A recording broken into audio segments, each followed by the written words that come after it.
Hello everyone and welcome to day 12 of solving LeetCode problems until I'm hired by a FAANG company. Today we're going to be solving 2582 pass the pillow. So there are n people standing in a line labeled from 1 to n. The first person in the line is holding a pillow initially. Every second the person holding the pillow passes it to the next person standing in the line.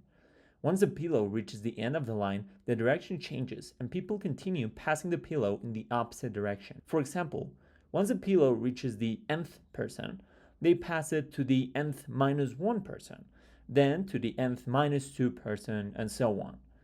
Given the two positive integers n and time, return the index of the person holding the pillow after time seconds.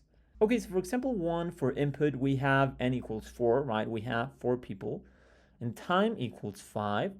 So output should be 2 because people will pass a pillow in the following way: the first one to the second one, to the third one, to the fourth one, and then backwards. 3 and 2. Of course, for example 2, if n equals 3 and time equals 2, that means that it passed. The first one passed it to the second one through the third one, and we should return 3. Okay, so this obviously seems kind of straightforward.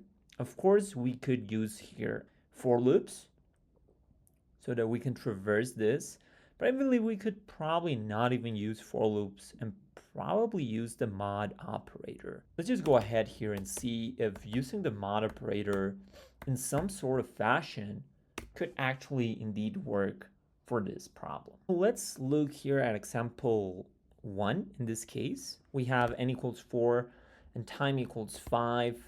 Right, so the way that we should be returning this should be like this. The first thing I'm imagining here, right, is that if time is going to be 1, 2, 3, 4, 5, 6, like for example, if it is 6, we should just return the 0th element. So in the end, what I'm just trying to get at here, since we're just changing every 3 and 3, we should first of all here consider like our main value is going to be n minus 1, like n is going to be actually n minus 1, and time is going to be equal, right, to time, and we're going to divide it times 2n, right? So in this case, if this is 6, right, so time is going to be 6 over 6, so time in the end is going to be 0, and we are indeed going to return the first element. So once we have time initialized so that every round trip is not considered anymore, we can now start checking where should it land in between our people, right? So again, like the first thing, so in this case, let's just say now time is going to be equal to 5, right? So it should be 1, 2, 3, 4, and 5. So for us to get that value, we are still going to use this n minus 1. Now we need to check whether or not the value is going to end up in the first trip or in the return trip. If time is greater or equal than n, then it is probably on the second trip, so it's the return trip, right? And else it's on the first trip.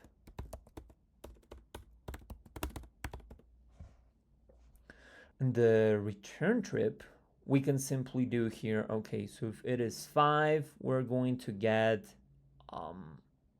the difference, which is going to be 2 times n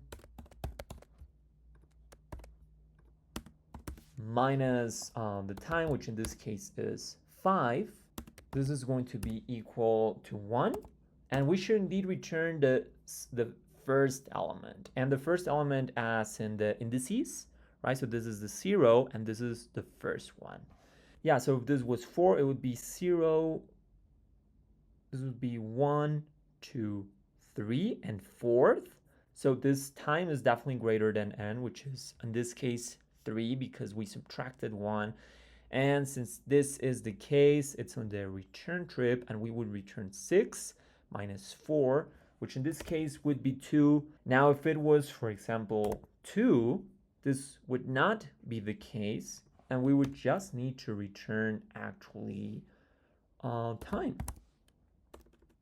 Like time would be here equal, or the result, right, would be equal to 3 minus, would be just equal to time, which in this case is 2. I believe this would actually work.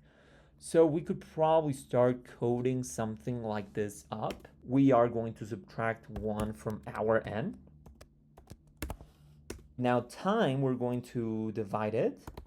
Time is going to be equal to time 2 times n. Let me just be sure, like if time is 8, for example. So yeah, instead of dividing, we actually need the module so that we can get the residual, right, of all of that. So in this case, if time equals 8 and n equals 3, well, n minus 1 is 2, and this would end up being 4. So 8 mod 4 is indeed going to be 0, and the result would be 0. Of course, if this was 9, the result here would be 1 indeed.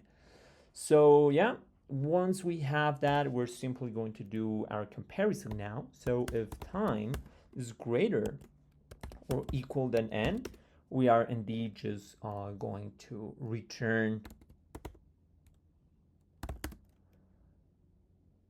So return 2 times n minus time, and else we're going to return time, and this is actually going to be plus 1 everything, right?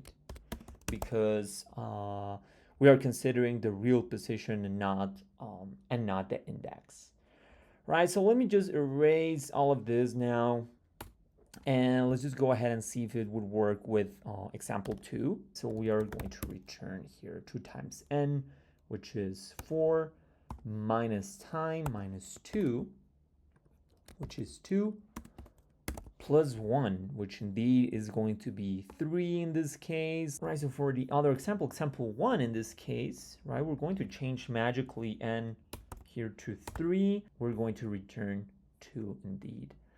I believe this algorithm would actually work for every other case. So let's just see what happens if we run this. Okay, so our 2 test cases have passed, and well, what happens if we submit this now?